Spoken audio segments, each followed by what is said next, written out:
Okay, so what I've done so far is I've taken all of the all of the hardware off the machine, the corner brackets. Now, notice this was this actually is a anti-theft thing, so you can't sneak under in the gap in here on the machine. But this is where all the water ends up, and this thing was tremendously rusty. It'll look better after it comes out of what I call my dunk tank. But you notice how bad the screws were? I couldn't unscrew this. I literally had to pry this out of the board. It chews the wood up a little bit, but you'll see how I take care of that in just a second. So I like to keep all the hardware separate. This is the hardware for the hinges. This is the hardware for the corner brackets, and this is the hardware for the latch, and then all the rest of the metal parts. So all of this will go into the dunk tank, and then I'm going to show you how to take this apart. The biggest problem with most all of these frames is they were nailed from two different directions. So there's a nail running in this way, and there's two nails actually up here that run down. So you can't just take a hammer and try to pound this board up because this nail is holding it. So I'm going to show you how to get around that in just a second here. Whoa! Stay. Okay, we're back. Before, when I was talking about removing the hardware, one of the things that I forgot to mention, you notice on this piece right here, you can see the paint was here. So this was the corner bracket, so there were two bolts that came down this way and two came in this way. Lock washer and nut on this side. And the Japanese painted those bolts so that the nuts would not loosen up. So to get those off, that's what I do is go with the Dremel tool and knock a lot of that paint off the end of the bolt so you can get the nuts off. Sometimes they'll come right off without doing that, but other times it gets pretty tough. So this is a nail puller, and they still make these things. They may not look like this. This is an old one. It's a very good one. It's a very heavy one. This was given to me from my father, and it works really well. You have to be very careful. You're going to hang on to it right here and then slam down like that. You've got to be real careful you don't get your hand up here because it is slammed down. Let me tell you, that's bad. So it's got a movable jaw. And what you're going to do, and I'm not sure if the camera angle is going to be able to see it, but there are two nails here. So you've got the head of the nail, and I'm going to get the end of the bit. Come on. Okay. I'm going to get this end on one side of the nail, and as this lays against the board, this will just naturally come on the other side of the nail, and then I'll slam down a couple times. What that does is it brings the jaws below the surface of the nail head so it can grab it, and then you just pull back. And this looks very, very well. So I'm going to get on either side of that nail head, do a couple little things, and then it just pulls the nail right out. So I'm going to go around and do that on all of the nails. Now, what I've got now is just one nail in one direction. So I could take a hammer and bang this out. I don't like to do that just because I don't want to take the chance of breaking the wood. So I'm going to take all of these nails out. And sometimes these come out real easy, and sometimes they don't. It just kind of depends on the age and how much moisture is in the wood. But this is a really nice tool.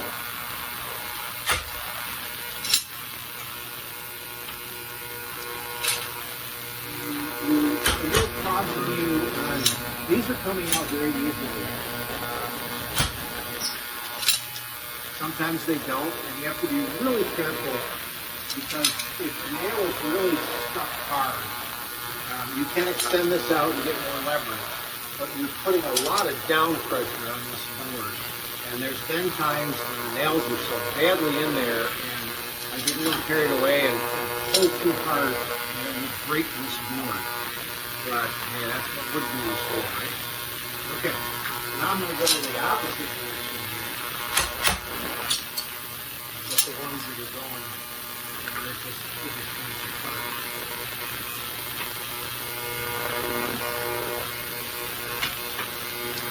Now you can also do this pulling of the nails. You can also do this on the nails if you've got a pachinko that has this extra blade across here. Usually it's the formica parts. You can go in and pull the nails on that. With this, I find that it's just as easy once you get that board off. The bottom board would have that extra piece here. Once you get this bottom board off, it's just as easy just to bend that enough so you can get under and pry them off rather than trying to use the nails.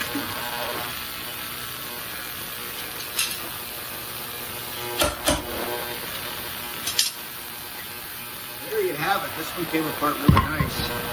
Every once in a while, you will find one that will have the wood joiner, whatever they call them. They'll drive them right in here. It's the corrugated thing, they drive them right in. And it's, once you get the two nails out, you can just, use a little oomph. So now I've got the boards into 4 separate pieces. And in just a second, I'm going to get set up and show you how I clean them up. Okay, guys, on to the next step. This is a joiner. A little different than a planer. This is a joiner, like craftsman. This suits my purpose because basically, for me, it's a planer and a joiner and a planer. The purpose of a planer is it has a spinning set of double blades, and as the board goes through, it's adjustable, and you take a cut off of the edge. So the purpose of a joiner is you would do this edge and then glue these boards together so that, as you can see here, you've got a gap. You wouldn't have that gap. You would put them together perfectly. A planer takes care of this surface, but this is wide enough that I can run my boards this way and this way. So for me, it's the perfect tool. Notice I have gloves on. The reason for that is I'm going to be moving my hands across a revolving blade. And this time of year, I've got to wear long sleeves. The last thing I want to do is get my sleeve caught in that spinning blade. So I put gloves on to keep that down to a minimum. So what I'm going to do is I'm going to do the edges first, and then I'll do the flat surfaces. Before I do that, I need to inspect these boards to make sure that there is no metal at all in these boards. So I'm looking for staples, those curly things I was telling you about that hold the boards together. Anything that I don't want my blades to hit. There you go. So there's a staple. You don't want your blades hitting metal. That came right out, so we're good. The bottom board usually has staples on it from having things stapled to the bottom of the machine. I don't know if that was done when they imported them or what, but usually the paper's long gone, but we'll still get staples. Now sometimes, see, that one pulled right out. Sometimes they don't want to pull out, they'll break. So what you want to do is you take a small flat punch and you just punch it so that the metal is below the surface of the wood and your blades won't hit it. And it's not going to hurt anything. So dirt, that really doesn't matter. It's the metal that you want to make sure there isn't any of. Just take a look at that. Okay, now in just a second what I want to do is have this attached to dust my big shop vac. So this will suck all the wood that this thing produces. It is very noisy, so you want to probably turn your volume down as I do this. Let me go turn the vacuum on. Again, I'm going to use eye protection, ear protection. This machine is really very noisy. So let me run over and turn the vacuum on. I'll be right back.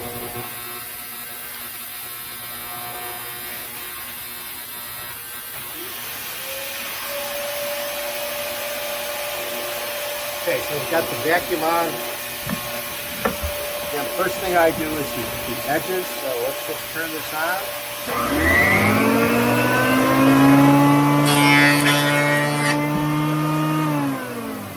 Okay, so I took one pass, and it's pretty good. I look to see the difference between dirty wood and clean wood. And this is pretty clean. I'm not going to take another cut off of it. You can cut too much off. It's not really something to worry about, but for me, that's a good cut.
See that I took a couple of cuts on these flat surfaces, but now it's really easy to see the difference between the old wood and the new wood, and then when you get polyurethane on this one, it's just beautiful. What I'm going to do next is sand them real well, and then I'll hand sand down in these areas. Let me get this finished up.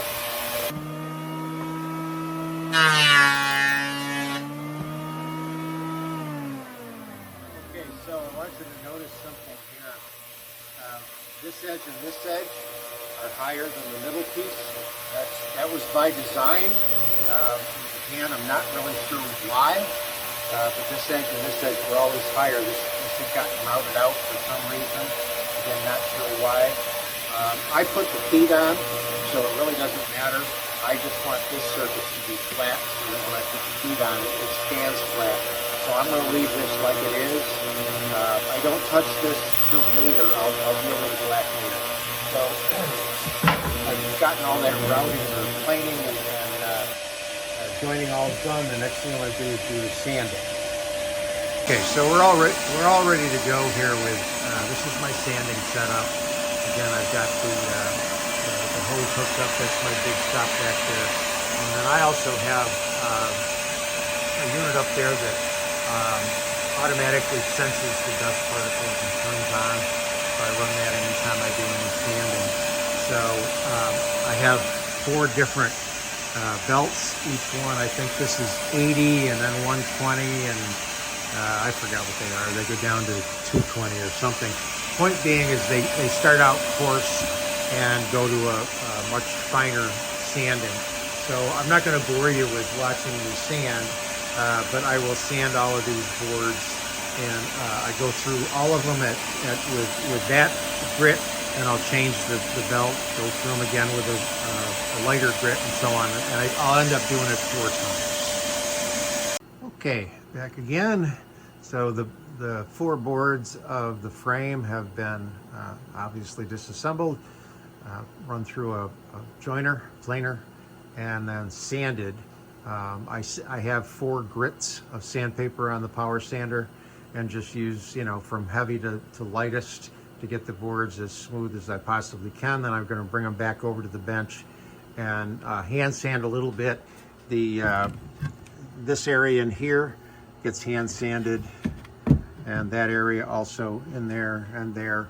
Again, I don't try to, I used to go in and power sand that and get it the same kind of white look instead of the darker wood, but as long as it's clean and smooth, it'll look fine when you polyurethane it.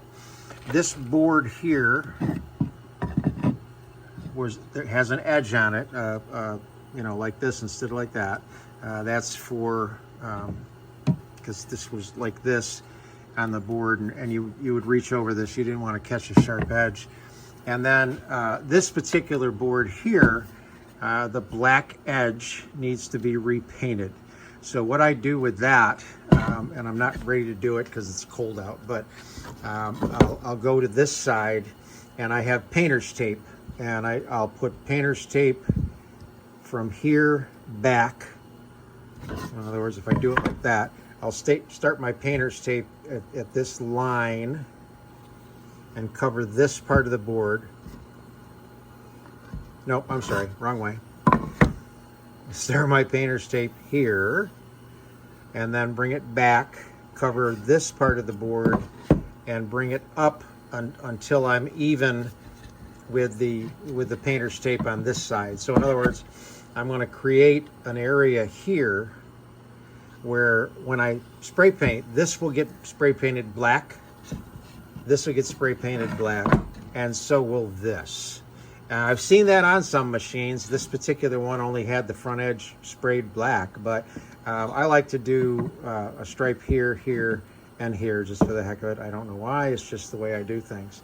So that's the way I take care of the wood. It'll go in, well, this time of year it'll go in the house. I'll put a coat of polyurethane on it, let it dry, lightly sand it, put a second coat of polyurethane on, let it dry, and then reassemble the frame. Now over here, all the metal parts have been cooking, so to speak, in my dunk tank. Let me grab one of these. So basically it gets rid of most of the rust, but more importantly, it just makes them clean. It gets rid of any cigarette smoke residue or anything like that. Then I rinse them. This actually had soapy water in it at one point. Here's all the hinge hardware. That's the corner bracket and the screws that held the corners in. And then these parts actually clean up pretty well. Most of the time they're not rusty. Let me get in and see if you can see some of the you can see how much of the rust is gone. I may run them in the tank again.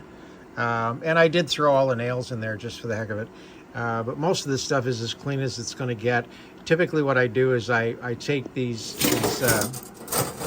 security strips, and I'll sand them or hit them with the Dremel tool, get them as smooth as I can, and then I'll spray paint these black, because the metal looks so crummy. I'll spray paint them black because they're down along the black edge of the bottom board anyway. So probably run them again. I'll take everything else out, and then pretty much that's it until the polyurethane dries, and then we'll just reassemble that frame, and it'll look beautiful. Thanks for watching.